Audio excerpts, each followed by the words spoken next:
नमस्कार दोस्तों अभी अभी रशिया में काजन में 16th ब्रिक्स समिट हेड हुआ। दोस्तों इस समिट में सबसे खास बात ये रही कि इंडिया और चाइना के बीच में एग्रीमेंट साइन हो गया ट्रूप्स को डिसएंगेज करने का एलएसी से। दोस्तों इसकी पूरी चर्चा आगे करेंगे, लेकिन सबसे पहले आपको बता देते हैं इस पूरे ब्रिक्स समिट का आउटकम क्या निकला। दोस्तों आउटकम निकला है काजन डिक्लेरेशन।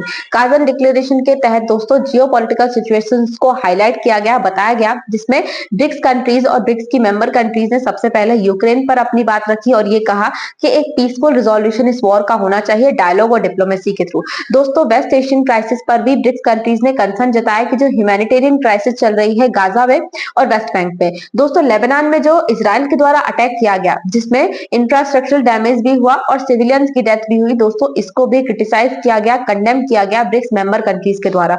दोस्तों एक वेस्टर्न सैंक्शंस पर भी चर्चा की गई और ब्रिक्स की मेंबर कंट्रीज के द्वारा ये कहा गया कि जो सैंक्शंस यानी illegal unlawful coercive measures use किए जाते हैं कुछ कंट्रीज के अगेंस्ट में, दोस्तों इससे इंटरनेशनल ट्रेड हॉल्ट होता है, इंटरनेशनल इकोनॉमी डिस्टर्ब होती है, दोस्तों सस्टेनेबल डेवलपमेंट गोल्स को कंप्लीट करने में प्रॉब्लम आती है। ये ब्रिक्स मेंबर कंट्रीज के द्वारा कहा गया वेस्टर्न सैंक्शंस पर। अब दोस्तों ब्रिक्स कंट्रीज ने एक ब्रिक्स ग्रेन स्टोरेज सिस्टम की भी बात रखी है, जिसमें ये कहा गया कि जो ब्रिक्स मेंबर कंट्रीज हैं उनके बीच में एक ग्रेन ट्रेडिंग प्लेटफॉर्म होना चाहिए। दोस्तों ब्रिक्स कंट्रीज ने फाइनेंशियल इंटीग्रेशन सिस्टम को भी लॉन्च किया, जिसमें ये कहा गया कि ब्रिक्स मेंबर कंट्रीज को फाइनेंशियली इंटीग्रेट होने की जरूरत है कुछ मेजर्स लेकर, जैसे कि हम लोकल करेंसी ट्रेड सेटलमेंट पर ध्यान दें, क्रॉस बॉर्डर पेमेंट जितना हो सके उसे स्मूदन किया जाए, जो क्रॉस बॉर्डर पेमेंट्स हैं वो जितना हो सके उतना स्मूदन किया जाए। साथ ही साथ में दोस्तों इंडिया के यूपीआई को भी लॉन्च करने और बढ़ाने की बात रखी गई। साथ ही साथ में दोस्तों जो ब्रिक्स मेंबर कंट्रीज है उनके द्वारा कहा गया कि जिस प्रकार से इंटरनेशनल पेमेंट सिस्टम स्विफ्ट है वैसा ही ब्रिक्स कंट्रीज को भी अपना एक पेमेंट सिस्टम बनाना चाहिए। अब दोस्तों बात कर लेते हैं इंडिया और चाइना के जो बॉर्डर डिसएंगेजमेंट है उसकी। दोस्तों इंडिया और चाइना के बीच में विवाद तो कई समय से चल रहा है, जहां पर ट्रूप्स जो है वो एलएसी पर तैनात हैं दोनों ही देशों की तरफ से।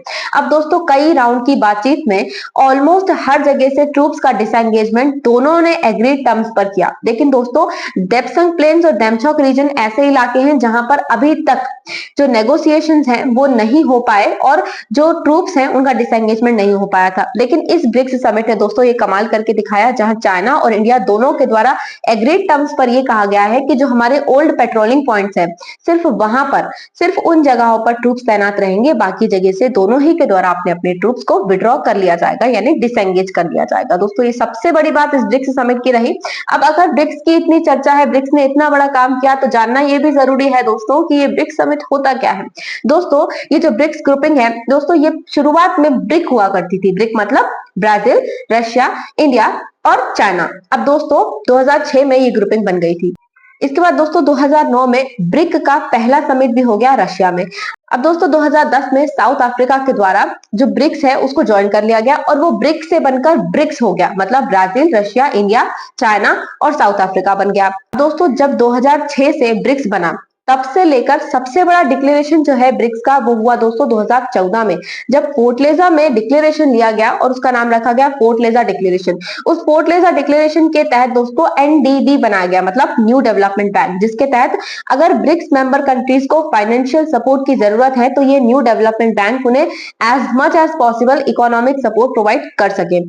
अब दोस्तों ये जो ब्रिक्स है, ब्रिक्स ग्रुपिंग है दोस्तों, ये वर्ल्ड की 40% पॉपुलेशन को रिप्रेजेंट करती है, ग्लोबल जीडीपी का 26% ग्लोबल जीडीपी हेल्ड करती है।